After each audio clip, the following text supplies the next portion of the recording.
Hey guys, what's going on? Adam Snyder here with the Homemade Entrepreneur. So do you want to see how I turned a $50 camera into a $1,400 profit? Stay tuned.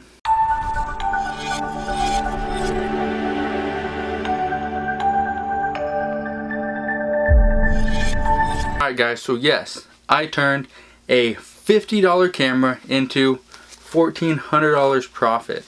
See it right there. All 20s. It was some work, but made a lot of money. So what I did, I took the Kodak Slice. I don't know if you saw in a video about maybe 3 weeks ago, a month ago, something like that.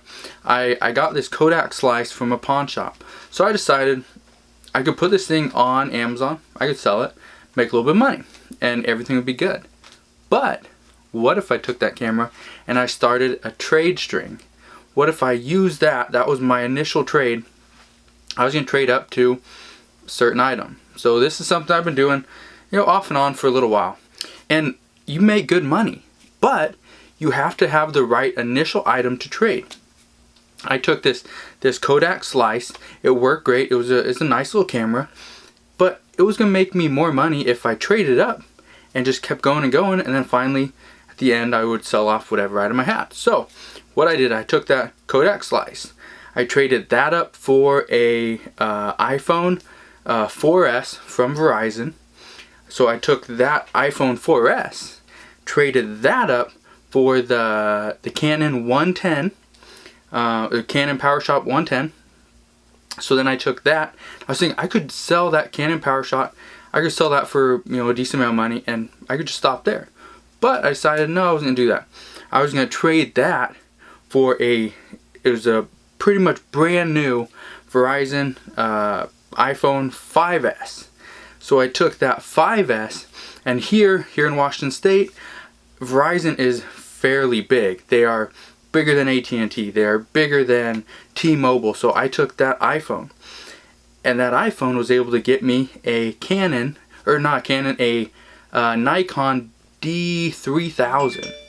So I took that Nikon D3000, thought, I could sell this. I could probably make about, $250 to $300 off this thing. But I thought, I'm gonna keep going. I'm gonna see if there's any other bites. If I can get anything else, then I will trade up. So I took the Nikon and I sold that to an older gentleman. He had a PlayStation 3 with a couple games, controller, and so his grandkids moved. His kids and his grandkids moved to the other side of the country, so they weren't coming over. So he didn't need this PlayStation 3, but he's an older gentleman, wanted to take it for photography, so made a trade. The PlayStation 3, it was probably fairly close in value. I might have only gone up like $50, but the PlayStation 3 opened up a whole new audience for me, a new market. So I thought a PS3 would be easier to trade than that camera, because the camera, it took some getting used to. You need to know how to use all the functions, all the features. So I thought PlayStation 3. That's a good side step. So I didn't go up too much. It was more like a little step, and then kind of just slid over that I was going to go in a different direction. So with that new direction, I actually took that PlayStation 3, traded it to a younger guy. He was probably early 20s, and he had his grandmother's collection of antique dinner plates. Just they had kittens on them, they had dogs, it was horses, just animals, wildlife, whatever. And I thought, that's a very interesting trade. I don't know how well that would work because I don't know much about the dishes. All I knew is that they were collectible. They had a gold inlay around the sides, around the edges. So I thought, well, it might be a risk, but if anything, if I have to, lose money at all, it wouldn't be much. But the potential, if these things were worth what I was thinking they were worth, I could be making quite a bit of money. So I took those dishes, I took that trade, and I went from like a $350 value of the PlayStation 3 to about $700 to $800 for the dishes. That was pretty much what I thought the value of that was. So I took those dishes, put those online. A day later, I found an older couple that wanted some dishes. They didn't want the whole set. They just wanted there was four plates. This was a fairly large collection. There was 4 plates that had like golden retrievers on them, like 4 or 5 that had Saint Bernards. They pretty much wanted all the dog ones. I told them, you know what, I just want to get rid of the whole collection. What do you have to trade? And so they had 2 things. They had the husband had a bunch of tools. He had a chop saw. He had a drill set. He had, I'm trying to think of everything he had. He had a chop saw, drill set, a bunch of like hand tools, a Kennedy toolbox. Kennedy toolboxes are fairly valuable if you get the right ones. This thing, it looked like it was a little bit beat up, but it was still a Kennedy toolbox. And from what I understand about Kennedy is that they are built very strong and they're still worth quite a bit of money. And so he had that, and then he had a table saw and a drill press. So he wanted to get rid of all that stuff.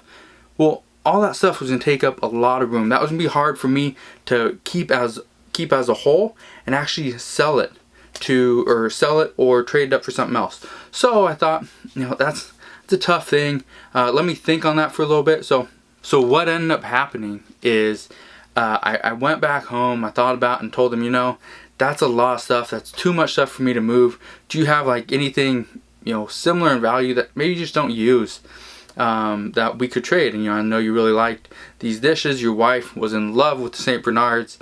What could we do? Thought about, and so he sent me a couple pictures.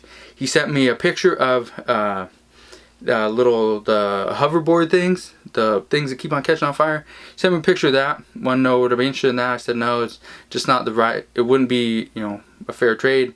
It would have to come with quite a bit of cash. He didn't want to do that, and so he sent me a picture of a laptop. The laptop was an older MacBook. I thought, that's kind of me stepping backwards, but I could step backwards a little bit with that item, shift in a different direction, and get rid of the MacBook in a sale or another trade. That let me come over, look at the MacBook. So came over, looked at the MacBook. His wife was furious. Did not know he was trying to get rid of her MacBook. That was her MacBook Pro that she had. All her stuff was on. She did not want to get rid of that. So they argued for a couple minutes. I went outside, and he came out and said, that wasn't the item that she wanted to get rid of. She wanted to get rid of the other MacBook. I said, oh, you have another MacBook. Well, let's go look at that. It's not a MacBook, it's an iMac. She wanted to get rid of her iMac. It was too big, she didn't want it. She hated to sit in the desk. She liked to go sit on the couch and use her iMac, or use her MacBook Pro. So I was like, well, turn it on, let's see if it worked. It was a little slow, but I was pretty sure I could get someone to clean it up for me, maybe $50, and I'd be good to go. So I said, yeah, we'll do the deal. I got that thing back home, tried it out. It was a little slow. I just deleted all her crap off of it, pretty much restored the whole thing, and within 2 days sold that and made money. So that was actually today. So got some money. So I turned that Kodak Slice into whatever, how many trades? 7 trades, was it? Something like that. And sold the iMac for $1,400. So that is how I did a trade string. So that's how I took that Kodak Slice, $50 Kodak Slice, turned that into $1,400 in a matter of like 3 or 4 weeks. Wasn't very long. Did I do much work? No. Because every trade that I went to, I made sure the person wanted my item. I made sure they had something that I wanted. It only came down to the very last item that the guy just wasn't sure. So because of that, one tip that I have for you when you're doing a trade string, when you are trying to turn your little item into something very profitable, make sure you have great pictures online. I do all my trades from Craigslist, put it in the barter section and put it on the for sale, because you never know when somebody wants to buy it but they're like, hey, if I don't have to spend $200, I can trade my, my unused, the phone that I don't use anymore, the TV that, sits in the back bedroom, or the, the iMac that's just too big, too bulky. Why not? So that is what I did. I don't know. I like doing trades. They do take a little bit of time. You do have to take the pictures, do all that stuff, but in the end, you can make some good money. So try it if you want to. If you guys have any questions, which you probably will, you can either comment below, send me a message over on Facebook. Go to facebook.com/homemade-entrepreneur. Like my page, send me a message over there. I'll be more than happy to help you guys out. Make sure you hit the thumbs up button if you liked the video, if it provided any value. But again, comment below if you guys have questions. I bet you will, because trade strings are something that very few people do or know how to do well. So if I can help you out in any way, let me know. Again, give the video a thumbs up and subscribe to my YouTube channel, and I'll see you guys on the next video. You guys take care.